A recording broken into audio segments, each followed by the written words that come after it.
Olá, muito bom dia para quem é do dia, boa tarde para quem é da tarde, boa noite para quem é da noite. Eu sou o Fábio Nasa, apresentador da série Apometria Porque Sim, da série Apometria Porque Não. Voltamos aqui com um estudo Aconteceu na Apometria, intitulado Marketing na Apometria, Apometria e Marketing.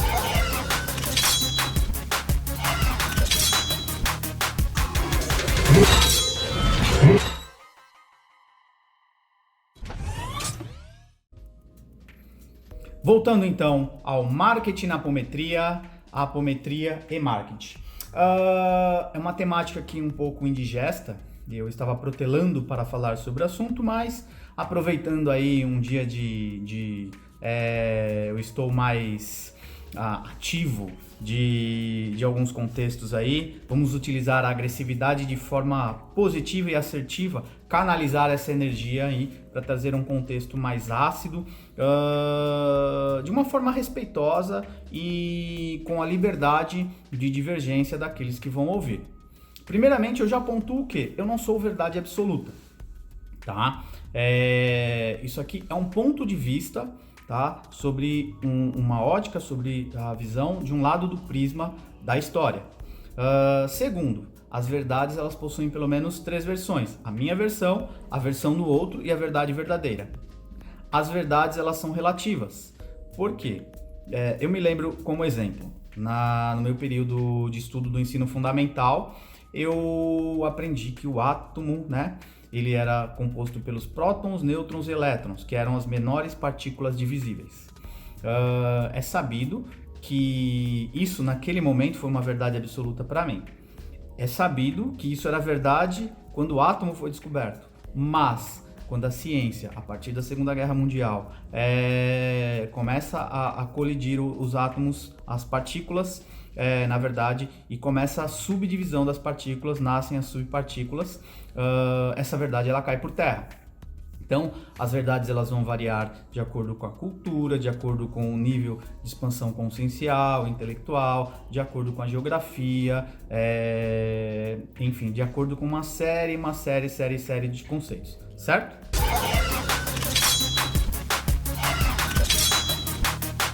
Continuando, então. Então, o que eu vou colocar aqui não é uma verdade absoluta, mas é um ponto de reflexão.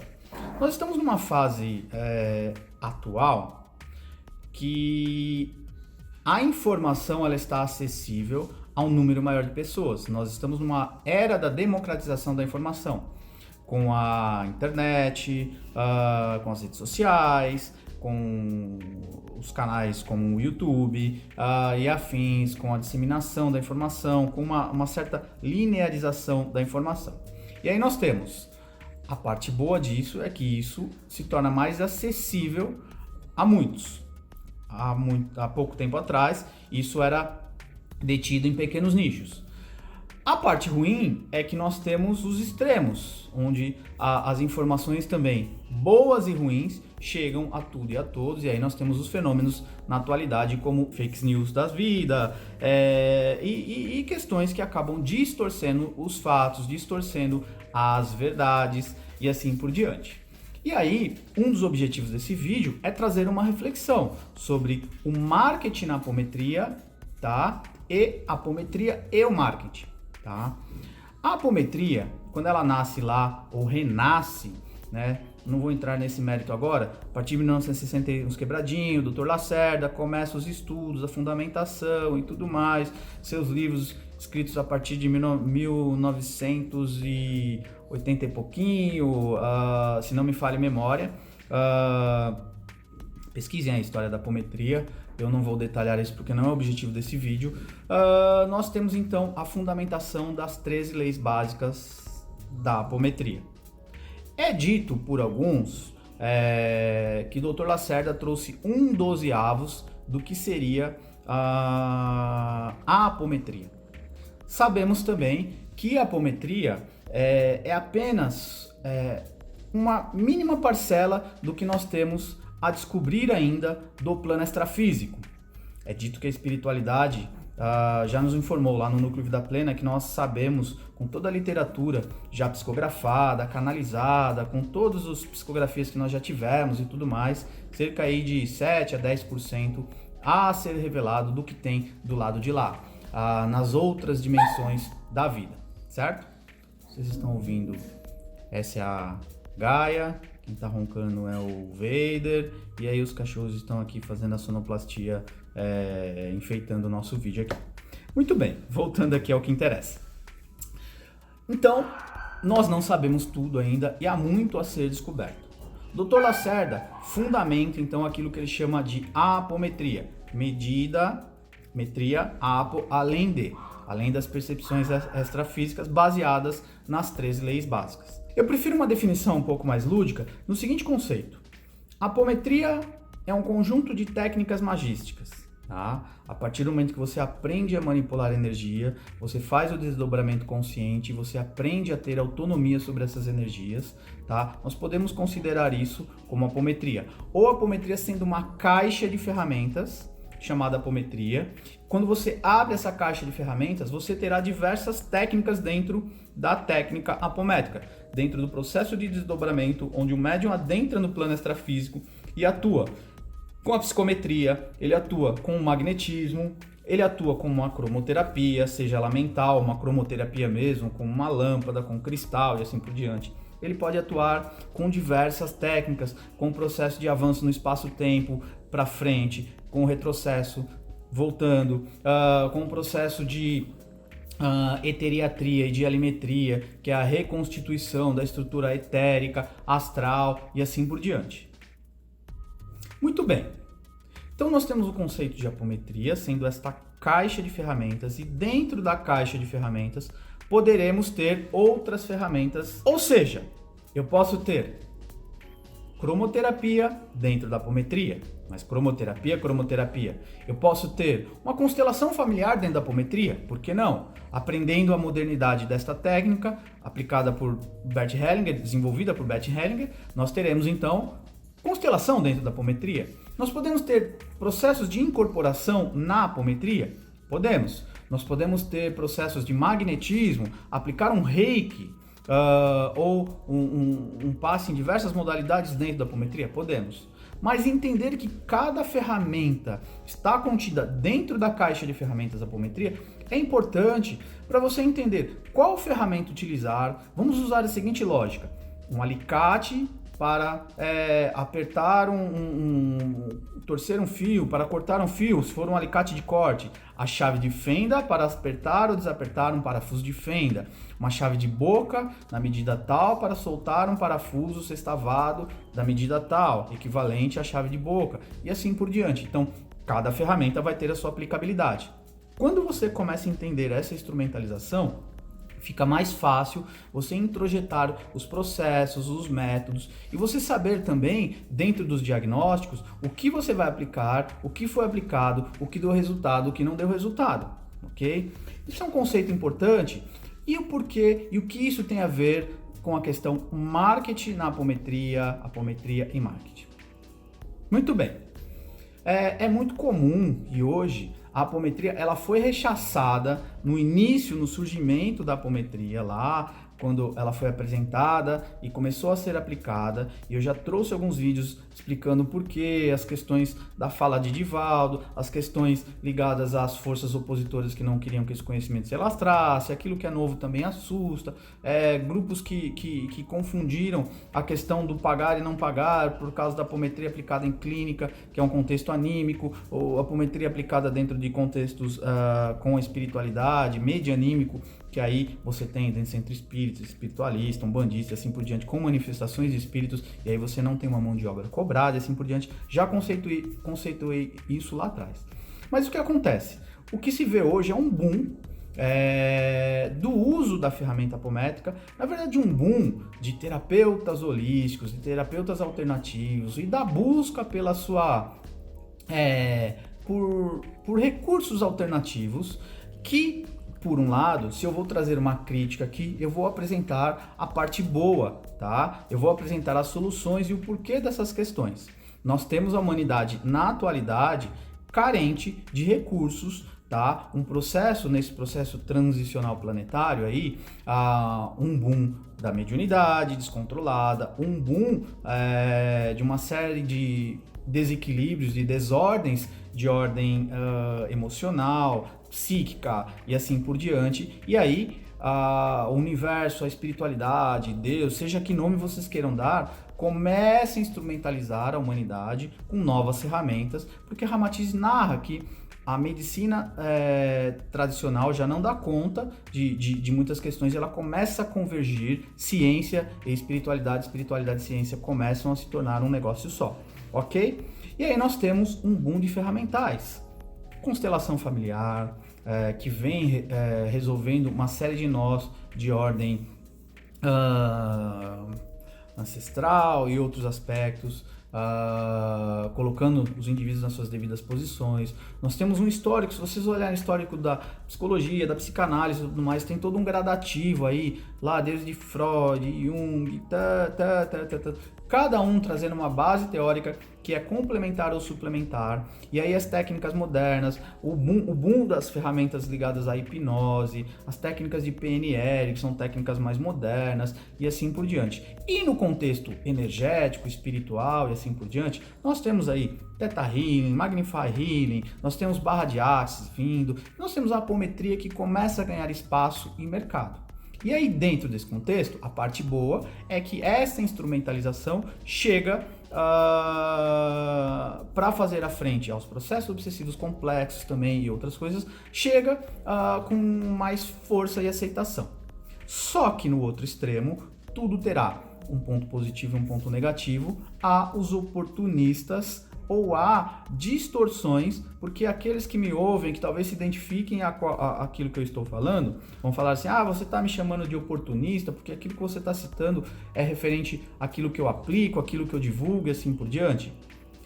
Aí, cada cabeça é uma sentença.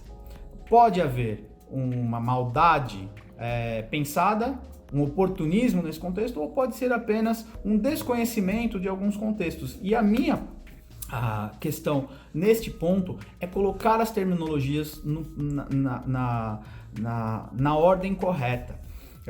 Eu me lembro, um grande instrutor de magnetismo aqui do Brasil, ele fala, por exemplo, de uma terminologia adotada pela comunidade espírita, tá? Que inclusive se apropriou do passe magnético, que não é do espiritismo, tá? O magnetismo iniciou-se lá nos estudos com Mesmer, tá? Na verdade já vem da antiguidade, Antigo Egito, blá, blá, blá, mas a gente não vai entrar nesse mérito, vamos pegar no período mais contemporâneo. Mesmer aí foi avançando e tudo mais.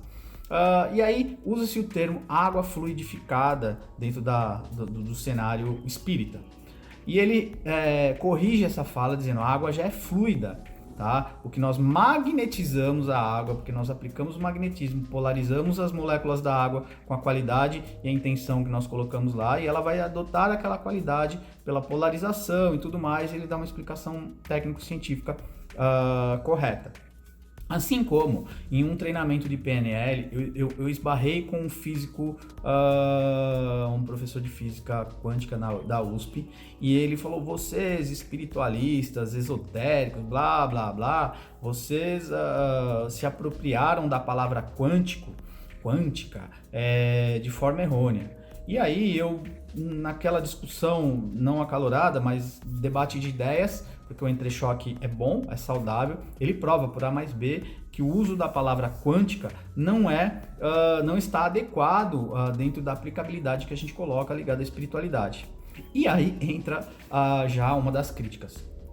Tudo na atualidade, tudo é muita coisa, né? Mas a gente vê nas redes sociais terapeutas holísticos, Robson Pinheiro tem uma definição magnífica, os esquizotéricos, não são todos, existem pessoas sérias no contexto e pessoas sérias que também adotam a terminologia porque entrou no barco, tá? E começou a caminhar, navegar aí na correnteza e adotou e pronto e acabou, e não vai ser ele que vai mudar o mundo.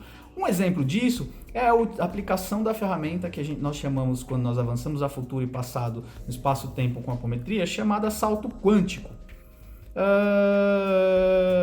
Talvez essa palavra não seja mais adequada para o uso mas dentro do uso da apométrico virou salto quântico, então que seja salto quântico. Muito bem, tudo virou quântico. Tem uma uma terapeuta famosa na mídia, e eu respeito o trabalho que ela faz, porque ela faz a transformação, ela promove transformação de vidas. Vamos olhar a qualidade do trabalho que ela faz. Ela promove transformação de vidas para um nicho não tão religiosista, tá? Um nicho que vai, inclusive, pagar caro para ouvi-la, e ela vai trazer dentro dos seus conceitos, dentro de alguns conceitos de mudança de padrão mental, de reeducação mental, de postura, uma mistura de coaching com PNL e tal, mas ela se apropria de algumas terminologias, e você vê nas redes sociais agora tapa quântico, café quântico, isso vende, gente. E aí tem hora que eu me contorço aqui na cadeira quando eu vejo isso na internet. E aí você pega, eu gosto de estudar, eu não sou um físico quântico formado, mas eu leio e é algo bastante difícil de entendimento. Leio, assisto canais sérios sobre o assunto. E aí isso torna a temática quântica, coloca ela meio numa postura de ridículo. Enfim, mas isso vende, né? Eu acho que eu nem vou me lembrar todas as terminologias usadas aqui, mas existem questões que são bastante engraçadas aí, por não dizer, enfim. Mas quem sou eu, né? Lá vai o xerife agora da apometria querer botar ordem no negócio. Não é esta a questão. A questão é a reflexão do nome que você se utiliza, das ferramentas, das aplicabilidades e tudo mais, e se você também não se aproveita dessa questão. Então, eu costumo dizer, apometria é apometria, é aquela caixa de ferramentas, certo? Então, apometria, nós estávamos falando das terminologias, vamos falar, apometria, ponto, é a base lá das 13 leis apométricas, tá? Depois o Dr. Lacerda cunhou a 14ª, que ainda tem mais uma questão, a gente nem vai entrar no mérito aqui, porque o objetivo não é falar da apometria. Mas aí a gente ouve aí no mercado, apometria quântica, apometria xamânica, apometria estelar, apometria multidimensional, apometria, assim, dá para ficar aqui uns belos minutos aqui discorrendo sobre as apometrias, tarará. Apometria, tarará. O que nós podemos entender ou devemos entender dentro desse contexto? Ou há um marketing por trás disso, tá? Para vender, tá? Ou há a seguinte questão: apometria xamânica, o indivíduo que trabalha com a base do ferramental apométrico e tem como adendo elementos do xamanismo. Se for isso, tudo bem. Apometria interestelar, apometria multidimensional. A apometria por si só ela é multidimensional, tá? Isso, se você parar para observar já ipsilíteres, já tem aí um marketingzinho por trás dele, tá? Conhece um nome novo, vende-se isso, associa-se o nome do terapeuta a essa questão apométrica, e aí sai se vendendo aí e ganhando dinheiro, e gente pagando caro por isso, tá? E aí você começa a gerar conflito, distorções ou você gasta muita energia explicando algumas coisas sobre a questão da apometria, que começa a cair em descrédito por alguns e tudo mais.